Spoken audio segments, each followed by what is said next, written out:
Pô, tá maluco aí, todo respeito legal. Aí nós tá aqui vendo o jogo, né, irmão?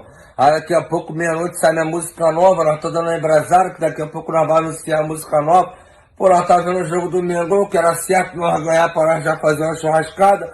Aí nós empata com o Bragantino. Ah, tomar no cu, parceiro. E todo respeito, meu irmão. E qual é a maconha brava? Ficar assada aí? Compara o barulho desse cara aí, falando que esse cara embora tu também vai.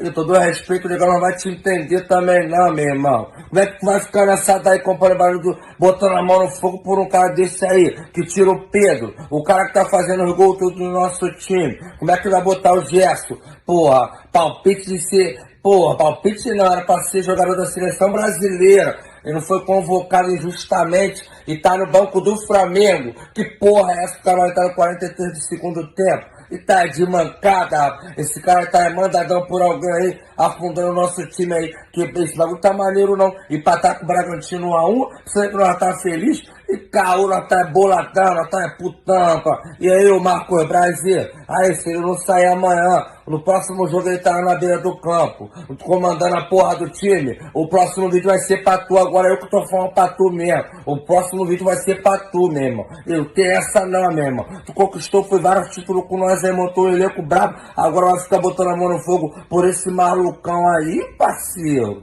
Tá de mancada, meu irmão.